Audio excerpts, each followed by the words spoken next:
অন্তর্বর্তীকালীন সরকারের সময় আমরা ভালো আছি নাকি আগে সরকারের সময় আমরা ভালো ছিলাম? না মানে আল্লাহ যেমন যেরকম লাগে সেটাই ভালো। আচ্ছা, অন্তর্বর্তীকালীন কোন কোন বিষয় ভালো লাগছে আপনার? এই যেমন শাকসবজির দাম কমছে, কিছু চালের দাম কমছে, তেলের দাম হয়তো একটু বেশি, এটাই আর কি। না চলতে পারি, হয়তো একটু সন্ত্রাস বাড়ছে টুকটাক এই আর কি।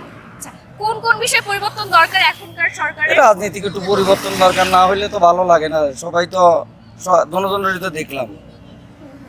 আচ্ছা ওই ম্যাডাম কি বলতেছে, আচ্ছা কেন সংস্কার করতে সময় লাগছে বলে মনে করেন? সেটা উনি ভালো জানে, উনি তো আমাদের তো বিদ্যমান লোক, উনি ভালো জানে।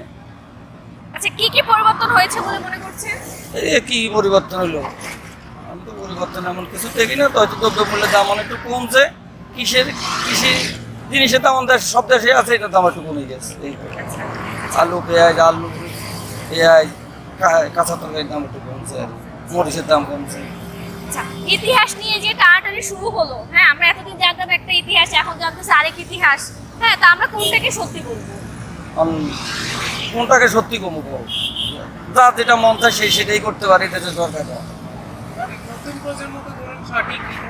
জানছে না।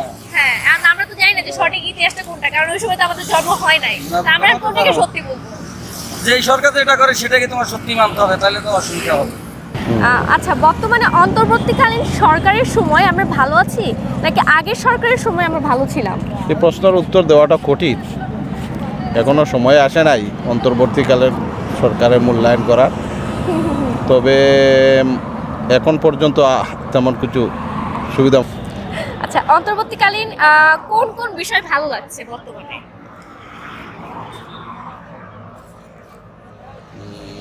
তেমন একটা কিছু আমার কাছে মনে হচ্ছে না, এখনো দৃশ্যমান কিছু আমি পাচ্ছি না। আচ্ছা আচ্ছা আচ্ছা, কোন কোন বিষয় পরিবর্তন দরকার এখনকার সরকারের?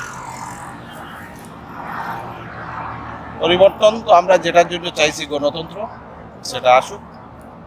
শুধু গণতন্ত্র না, মানুষের জীবনযাত্রার মান, জিনিসপত্রের যেভাবে ইয়ে আছে এগুলা যেন ডেভেলপ হয়, ওটাই মানুষ চায়। মানুষ একটু শান্তিতে চায়, মানুষ চায় না চাঁদাবাজি, দখলদারিত্ব ইত্যাদি ইত্যাদি কিছু চায় না। বর্তমান সরকার সেটা কিন্তু এখনো কন্ট্রোল করতে পারে নাই। তো মানুষকে এই সরকারকে কিভাবে সফল বলা যায়? মানুষ তো শান্তি চায়। এখন অন্য সরকারের সাথে তুলনা করতে গেলে তো অন্যরকম কথা আসবে। আমরা চাই না আগের সরকারের সাথে তুলনা করতে, কিন্তু এটা হ্যাঁ আমরা চাই এটা বেটার কিছু, কিন্তু বেটার কিছু তো পাচ্ছি না। তো কি বলবো আপনি বলেন তো? আচ্ছা, কেন সংস্কার করতে সময় লাগছে বলে মনে করছেন? সংস্কার কেন সময় লাগছে? সংস্কার করতে সময় লাগবে, এটা তো ধারাবাহিক একটা প্রক্রিয়া, অনেক দিন যাবে। আর সংস্কার এত বড় জিনিসে তারা হাত দেওয়ার দরকারও ছিল না। এটা নির্বাচিত সরকারের দায়িত্ব দিবে। যেটা মৌলিক কিছু কিছু বিষয়ে হাত দেওয়া দরকার ছিল, নির্বাচন সুষ্ঠুর জন্য, এগুলা করতে পারে। যে জিনিসগুলো হাত দিয়েছে এগুলা শেষ করতেও তো অনেক দিন লাগবে। তাই বলে কি নির্বাচন হবে না? নির্বাচন তো করা দরকার। কিন্তু নির্বাচিত সরকার আসার পর যদি সংস্কারগুলো বাতিল করে দেয়, তাহলে তো আরেক সমস্যা। তাহলে এইগুলা করার এই সময় নষ্ট করার দরকার আছে? এটাই কথা। এবং বাতিল হওয়ার সম্ভাবনাও বেশি, কারণ আমরা তো আমাদের স্বার্থেই আমাদের প্রশাসন চালাবো। যে ক্ষমতায় আসবে সে তার মতো করে সে চালাবে।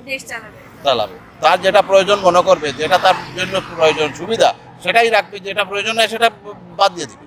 তত্ত্বাবধায়ক সরকার আওয়ামী লীগ বাদ দিয়েছিল, তো এই কারণে তো বাদ দিয়েছে, দেখছে তার উপর তার এটা সুইটেবল না, এই জন্য বাতিল করে দিছে। এই সরকার পরবর্তী সরকারও তার যেটা সুবিধা মনে করবে না সেটা বাতিল করে দিছে। তো সংস্কার নিয়ে এত লাফালাফি করার দরকার নাই। এটা নির্বাচিত সরকারের হাতেই ছেড়ে দেওয়া উত্তম। যদি তারা গণমুখী হয়, নির্বাচিত সরকার যদি গণমুখী হয়ে থাকে, সত্যিকার অর্থে জনগণের সরকার হয়, তো তারা তাদের মতো করে সংস্কার করবে, জনগণ উপকৃত হবে এবং এটা স্থায়ী একটা সমাধান হবে আমি মনে করি।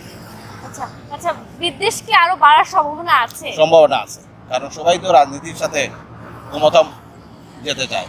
অন্তর্বর্তীকালীন সরকারের অনেক উপদেষ্টাও নাকি এখন দল করার জন্য কথাবার্তা বলতেছে, তাহলে এটা বিদ্বেষ আসবেই। অন্য রাজনৈতিক দল তারাও তো এটাতে বাধা দিবে, এই একটা বিদ্বেষ আসার সম্ভাবনা আছে। আচ্ছা, বর্তমানে আমরা দেখছি যে ইতিহাস নিয়ে টানাটানি শুরু হয়ে গেছে। আমরা আগে যে ইতিহাসটা জানতাম এখন জানতেছি আরেক সঠিক কোনো ইতিহাস এখনো রচিত হয় নাই, হবেও না। যে যার মতো করে ইতিহাস তৈরি করবে। আওয়ামী লীগ তার মতো করে করছে, এখন যারা আসছে তারা তাদের মতো করেই করবে, পরবর্তীতে যারা আসবে তারা তাদের মতোই করবে, কিন্তু কোনো একদিন ইতিহাস তার মতো করে দাঁড়াবে। আর সত্য কখনো চাপা থাকে না। সত্য কখনো দাঁড়াবে না। আমরা শুধু অপেক্ষা করব ওই সময় ইতিহাসটা কিভাবে দাঁড়ায়। আচ্ছা, এমনিতে কি মনে হয় কোন কোন বিষয়ে পরিবর্তন দরকার এখনকার সরকারের? কোন কোন বিষয়ে পরিবর্তন দরকার সেটা যদি আমি বলি, সর্বপ্রথম হচ্ছে আপনার কি হইল, অন্তর্বর্তী সরকার যতদিন আছেন ততদিনের ভিতরে সর্বপ্রথম দরকার হচ্ছে যে প্রত্যেকটা মানুষের খাবার এবং চলাফেরার জায়গাগুলো উপযোগী এবং খাবারটা নিশ্চিত করা। যেরকম আপনার কি হলো টিসিবির যে পণ্যটা আছে ওইটা দেখা যায় যে ডিলারেরা যে করতে পারে, ডিলারেরা যে সিন্ডিকেট করে, ওরা মনে করেন গরিবের কাছে দেয় না। এই যে আপনি দেখবেন যে ধরেন এই বিজয় সরণির মুখে যদি একটা টিসিবির গাড়ি দাঁড়ায়, সেখানে আপনি দেখবেন ভোর 4টা থেকে বিকাল 4টা-5টা পর্যন্ত মানুষ দাঁড়িয়ে থাকে। কিছু সময় পরে তারা হতাশ হয়ে নিরাশ হয়ে চলে যায়, কারণ টিসিবির লোকেরা বলে যে আর নাই। কিন্তু আমার কথা হচ্ছে, আমার প্রশ্নটা এটাই যে প্রত্যেকটা লোকের ভোটার আইডি কার্ডের দ্বারা নিশ্চিত করা টিসিবি কার্ড, তাহলে কেন সেই কার্ড, মানে সেই কার্ডের মালটা কোথায় গেল?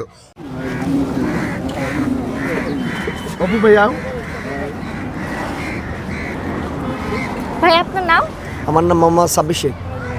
গাজী শামীম হোসেন আপন। এইসে মাসাদুল্লাহ। মোহাম্মদ রাব্বি খান। মোহাম্মদ সুজন। মোহাম্মদ অপু। আচ্ছা, তা আমি আপনাদেরকে একটা প্রশ্ন করি, সেটা হচ্ছে অন্তর্বর্তীকালীন সরকারের সময় আমরা ভালো আছি নাকি আগের সরকারের সময় আমরা ভালো ছিলাম বলে আপনারা মনে করছেন? যদি আপনি বিগত দিনের মানে 2024-এর 36শে জুলাইয়ের আগ পর্যন্ত যদি আপনি দেখেন, তাহলে সেটা অবশ্যই মানুষের জন্য একটা কলঙ্কিত দিন ছিল আমি মনে করি। কিসের জন্য ছিল? তখন আপনি চাইলে আপনি এখন যে প্রশ্নটা আমাকে করছেন যে অন্তর্বর্তীকালীন সরকারের সময় আমরা ভালো আছি কিনা বিগত স্বৈরাচারের সময় ভালো আছি, সেক্ষেত্রে আমি বলি যে এখন ভালো আছি। তার কারণ হচ্ছে আপনি এই প্রশ্নটা আমাকে করতে পারতেন না, যেহেতু আপনি আমাকে এই প্রশ্নটা করতে পারতেন না। সো এক কথায় বলা যায় যে একটা অদৃশ্য সেলাই যেটা আমার মুখের ভিতরে ছিল, সেই হিসাব করলে এখন বর্তমান পর্যায়ে আমরা অন্তর্বর্তীকালীন সরকারের সময় ইজ বেটার ফিল করতেছি, কারণ এখন আমরা নিজের ইচ্ছা মতো বলতে পারতেছি এবং আমরা চলতে পারতেছি, ঘুরতে পারতেছি, দেখতে পারতেছি এবং আপনার কি হলো নিঃস্বাধীন একটা স্বাধীন দেশে একটা স্বাধীনের চলতেছে। পাচ্ছি, ফিল পাচ্ছি।